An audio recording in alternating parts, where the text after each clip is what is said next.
Ikiwa leo ni Juni 28 ya mwaka wa 2025, ninakusalimu kwa jina lipitalo majina yote, jina la Bwana wetu Yesu Kristo.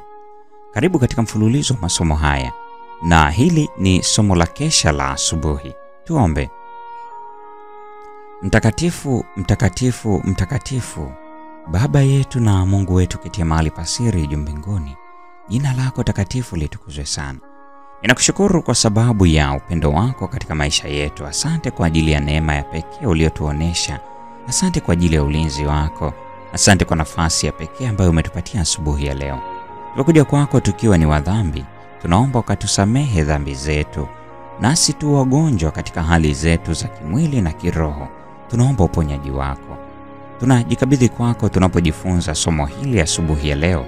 Nasi tunaamini uwepo wako utaenda pamoja nasi sasa na hata milele katika jina la Yesu. Amina. Mada ya leo inasema Mungu mwenyewe alikuwa mwalimu wa Danieli. Imejengeka katika kitabu cha Samueli wa kwanza sura ya 2 ya 30. Neno la Mungu linasema, kwa maana wao wanaoniheshimu nitawaheshimu, na wao wanaonidharau watahesabiwa kuwa si kitu. Katika kupata hekima ya Wababeli, Danieli na wenzake walipata mafanikio makubwa zaidi ya wanafunzi wenzao. Lakini mafunzo yao hayakuja kwa bahati.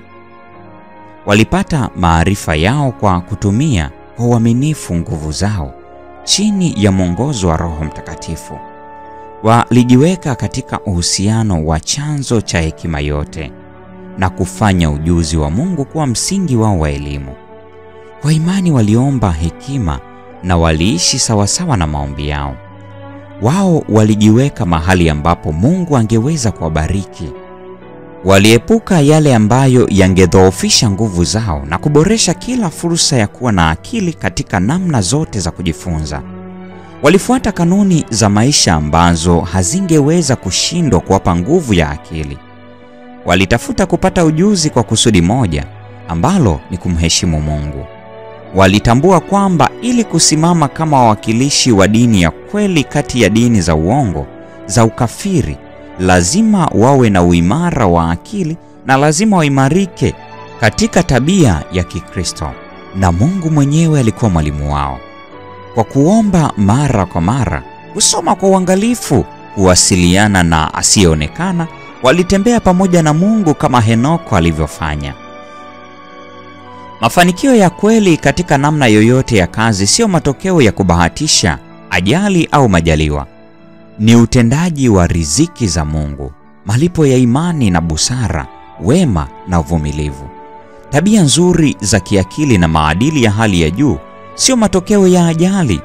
Mungu hutoa fursa. Mafanikio yanategemea jinsi tunavyozitumia fursa hizo.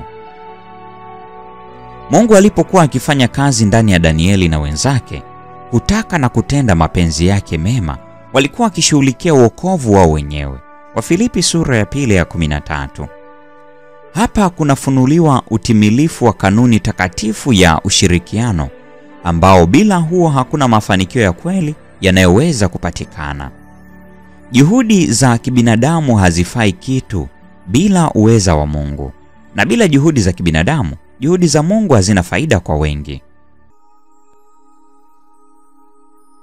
Kufanya neema ya Mungu kuwa yetu wenyewe, lazima tufanye wajibu wetu.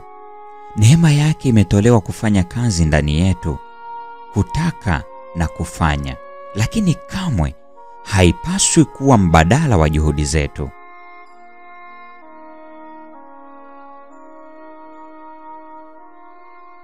Kama vile Bwana alivyoshirikiana na Danieli na wenzake, ndivyo atakavyoshirikiana pamoja na wote wanaojitahidi kufanya mapenzi yake. Na kwa ujazo wa Roho wake atafanya imara kila kusudi la kweli, kila azimio zuri. Wale wanaotembea katika njia ya utii watakumbana na vikwazo vingi. Nguvu, mvuto wa hila vinaweza kuwafunga kwa ulimwengu, lakini Bwana aweza kufanya kila mpango kubatilika kwa ajili ya kuwapigania wateule wake. Kwa nguvu zake wanaweza kushinda kila jaribu, kushinda kila shida. Prophets and the Kings, ukurasa wa 486 na 487. Hii ni Juni 28, mada ikisema Mungu mwenyewe alikuwa mwalimu wa Danieli.